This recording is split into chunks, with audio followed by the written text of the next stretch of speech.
Hello guys, Robot1 here, coming at you with a new Yu-Gi-Oh video, and in today's Yu-Gi-Oh video, I'm going to be showing you my 5th place locals virtual world deck profile. And guys, yes, I know 5th place, not the highest place you could possibly get at locals. I know it's not first, I know it's not second, but I thought the deck performed very, very well, and I wanted to showcase it because I only really drew one match and lost one match because not really knowing how certain interactions worked at that time and forgetting to, play one card because if I played a Zeus, I wouldn't have drawn a match, I would have won the match. But hey, my misplays, my mistakes, but outside of that, I feel like the deck is just really, really good and performed very, very well outside of that when I was doing the things that I should have been doing.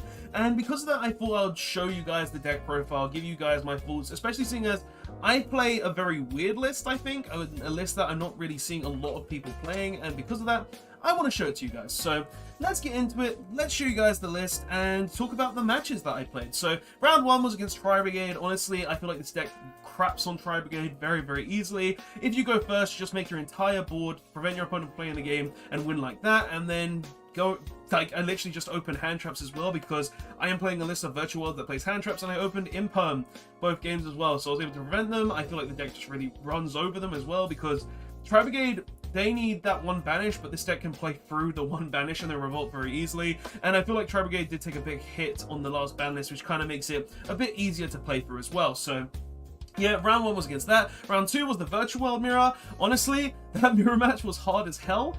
Game 1 lasted like half an hour. I hit 0 cards in my main deck and was only able to survive because Chuche allowed me to put 2 back every time, and I won due to a 50-50 luck where I had a virtual world Qinglong in deck and a Chuche, and I luckily drew the Chuche, which allowed me to pop my opponent's monster and just get back into the game through that. So that was a very fun match. Round 3 was against Shadow Invoked Dogmatica.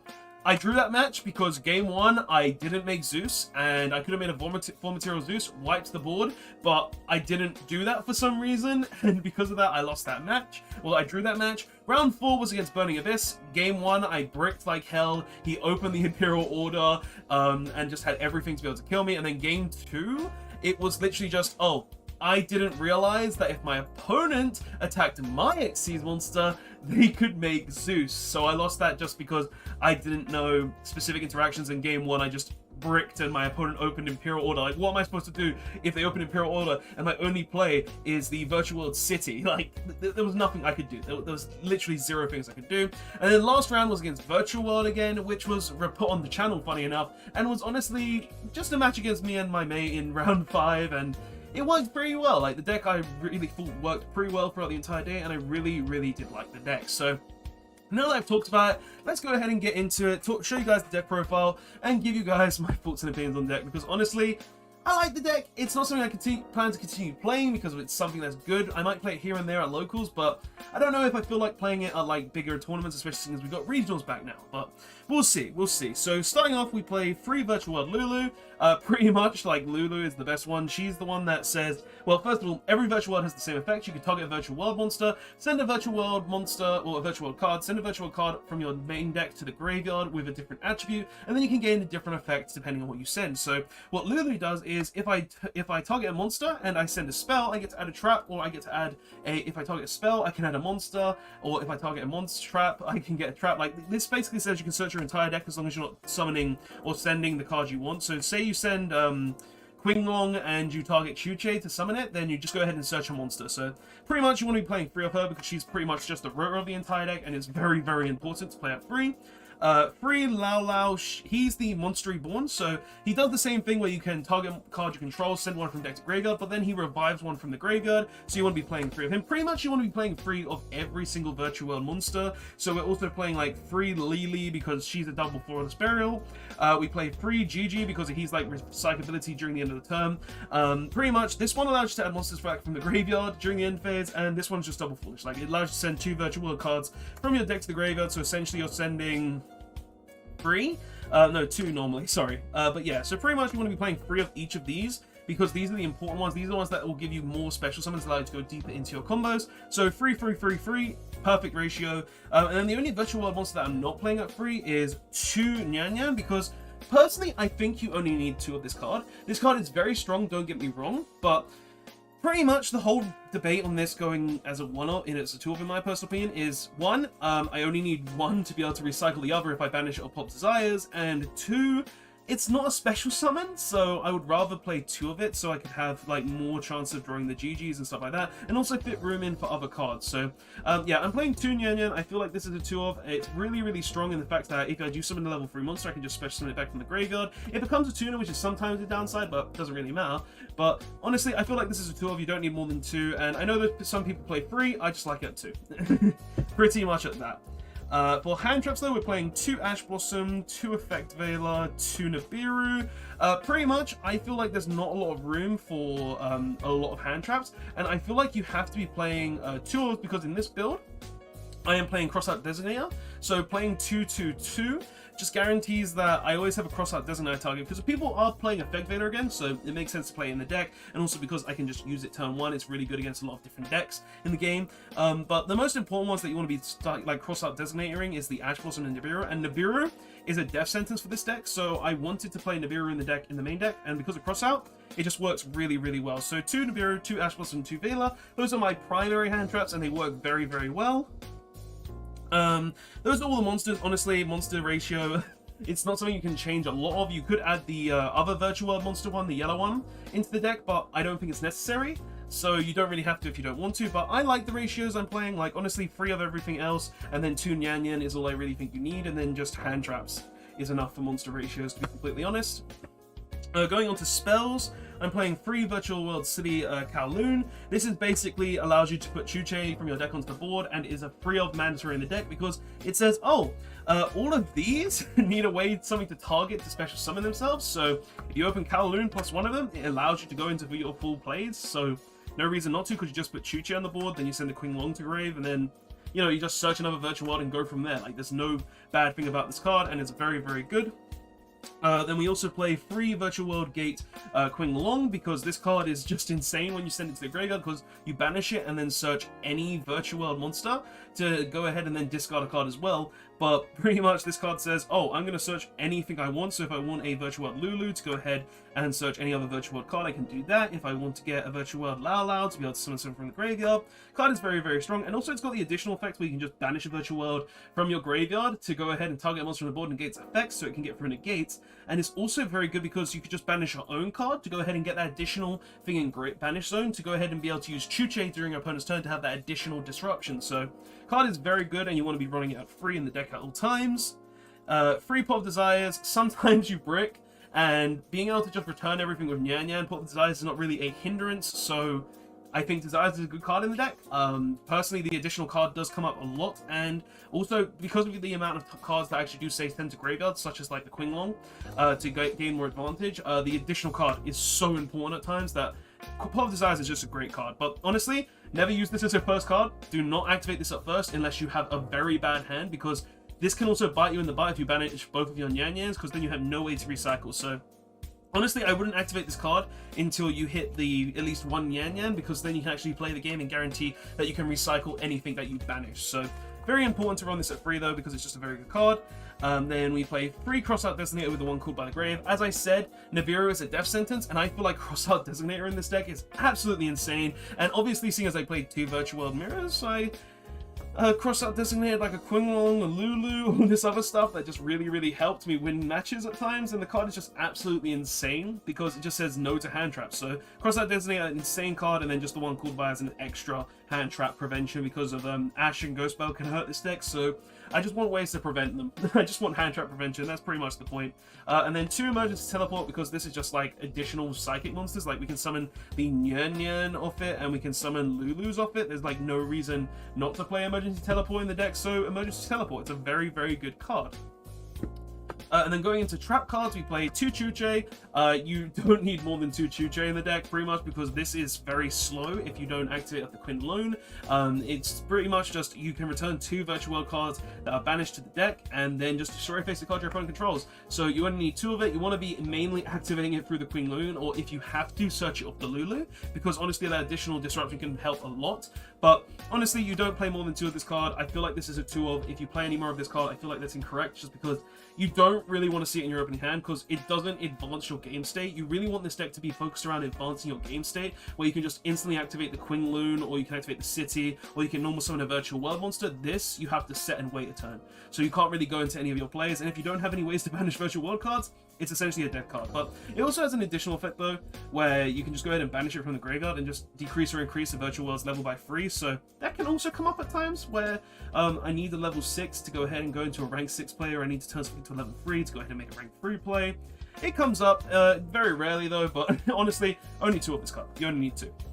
And then one X-Woo, because this card says you can go ahead and banish it from the graveyard to revive a Virtual World monster and then send a card from your hand to the graveyard. You never use its first effect, it's only revivability, I'm not going to lie. And then the last 2 cards we play is 2 Infinite Impermanents, pretty much more hand traps prevention. Like this, my opponent could have this, and seeing as it's coming up more in popularity now, because obviously it was reprinted in Cyber Dark Structure deck, yeah, I don't want to get hit with Impermanence, and this card says I can just prevent my opponent from playing game and banish it off the Cross-Out Designator to prevent my Tzolk'in from being negated or something. Like, the card does come up and it's just a good hand trap, so why not play it? But yeah, that's the main deck. Honestly, main deck, I feel like is kind of different in cases where of my hand trap ratio and also the Cross-Out Designators. I really did try to make this deck as consistent as possible, while also making sure I could always have a way to play the game and prevent my opponent playing the game, of course, because, well, I'm running 8 hand traps and 4 hand trap prevention cards, and I feel like it's very important for all of these cards to be in here because they all help in their own right. Like, Cross-Out prevents hand traps, E-Tellys is already more advantage, and you run so many different Virtual World targets that you 9 times out of 10 should always have a way to play the game. So yeah, like, main deck, I don't think I'll change much about it. Like, honestly, maybe the hand trap lineup, depending on how hand traps go, because if I could put a Skullmeister in to prevent obviously getting Skullmeister on my Qinglong, but yeah, I feel the main deck is fine. I honestly have no issues with the main deck. Going on to the extra deck though, we are playing one Fortune Tune because of Zeus is a card, and this can just attack and then not die and then just Zeus the board. One Gossip Shadow, detach 2 materials to go ahead and negate a monster effect. We'll change a monster effect to draw a card each. Nothing wrong with that. It can play around Nibiru as well if I don't have the Cross-Out Designator. One M7, this card says recycle Lao Lao, Lulu, anything in my graveyard which is really, really strong, and then I can just turn it into a Zeus. Utopia Beyond for OTK potential. One Sacred Tree Beast Hyperion. This card I think is actually really sick and underrated, because this card actually just says, oh, I can just make it with 2 level 9s, so 2 level 9 synchros. And I can, whenever I activate a card, I can add a material to it from my graveyard with the same type as that card. So if I banish, say, a Chuche and I have another trap in my graveyard, I can just go ahead and use this effect to equip a trap, so I have an Omni Negate for a trap.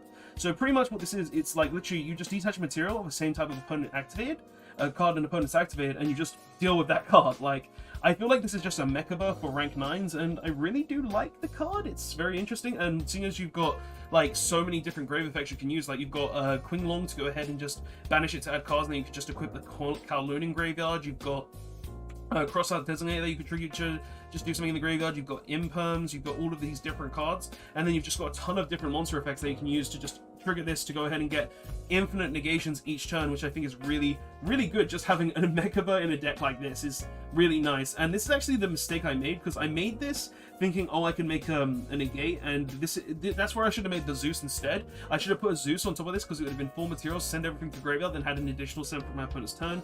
But it was just dumb. I didn't do that, and I lost because of it. So yeah, just something I should have done, just an idea. Then one Zeus, because it's Zeus. The card says wipe the board. There's no reason not to play this card. So yeah. Going on to Synchros though, we play the one Charge Warrior because it says draw a card, the one Coral Dragon because it says remove a card on the board and also draw a card,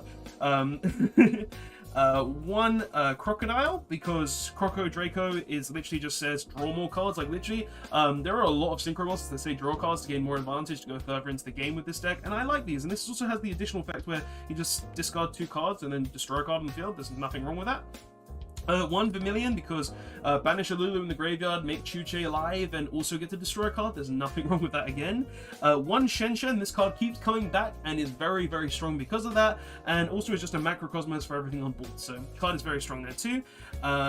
One Ultimate token with the Crystal Wing, because pretty much these two cards say I get a Monster Negate, which is really, really strong, and along with Chuche, that can sometimes be game. And then the last two cards in the X deck is one Muddy Mud Dragon and one Red Eyes Dark Dragoon.